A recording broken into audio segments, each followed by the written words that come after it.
જનગણના 2027 અંતર્ગત સમગ્ર ગુજરાતમાં પ્રથમ વખત શરૂ કરાયેલી સ્વગણતરી પ્રક્રિયાનો બનાસકાંઠા જિલ્લામાં પણ સત્તાવાર પ્રારંભ કરવામાં આવ્યો છે. જિલ્લા વહીવટીતંત્ર દ્વારા જિલ્લાવાસીઓને આગામી 31 મે 2026 સુધી ઓનલાઈન સ્વગણતરી ફોર્મ ભરી આ મહત્વપૂર્ણ રાષ્ટ્રીય કાર્યમાં સહભાગી થવા અપીલ કરવામાં આવી છે. મિહિર પટેલે પાલનપુર સ્થિત કલેક્ટર કચેરી ખાતે સેલ્ફ એન્યુમરેશન ફોર્મ ભરી અભિયાનની શરૂઆત કરી હતી. તેમણે સેલ્ફ એન્યુમરેશન પોર્ટલ પર પોતાની વિગતો નોંધાવી જિલ્લાવાસીઓને પણ વધુમાં વધુ સંખ્યામાં ઓનલાઈન નોંધણી કરવા અનુરોધ કર્યો હતો. કલેક્ટરે જણાવ્યું હતું કે વસ્તી ગણતરીનો આ પ્રથમ તબક્કો સ્વગણતરીનો છે, જે 17 મે થી 31 મે સુધી ચાલશે. મેં આજે જાતે જ પોર્ટલ પર રજીસ્ટ્રેશન કર્યું છે. તમામ નાગરિકોને વિનંતી છે કે તેઓ પણ આ સમયગાળા દરમિયાન પોતાની વિગતો નોંધાવી રાષ્ટ્રહિતના આ કાર્યમાં સહભાગી બને. આ ઉપરાંત એમ.જે. દવે જિલ્લા પંચાયત પાલનપુર ખાતે પોતાનું સેલ્ફ એન્યુમરેશન ફોર્મ ભરી નાગરિકોને ઓનલાઈન પ્રક્રિયામાં જોડાવાની અપીલ કરી હતી. તેમણે જણાવ્યું હતું કે સેલ્ફ એન્યુમરેશન પ્રક્રિયા અત્યંત સરળ અને સુલભ છે. દરેક નાગરિકે પોર્ટલનો ઉપયોગ કરીને પોતાની માહિતી ભરી સમયસર રજીસ્ટ્રેશન કરાવવું જોઈએ. ઉલ્લેખનીય છે કે જનગણના દેશનું મહત્વપૂર્ણ રાષ્ટ્રીય કાર્ય છે, જેના આધારે વસ્તી, સામાજિક, આર્થિક અને આવાસ સંબંધિત માહિતી એકત્રિત કરવામાં આવે છે.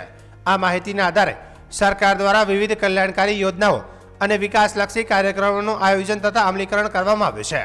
પ્રથમ વખત શરૂ કરાયેલી આ ડિજિટલ સ્વગણતરી પહેલ નાગરિકોને સરળ, સુરક્ષિત અને અનુકૂળ ઓનલાઈન પ્લેટફોર્મ પૂરું પાડે છે, જેના માધ્યમથી લોકો ગમે ત્યાંથી પોતાની વિગતો સબમિટ કરી શકે છે.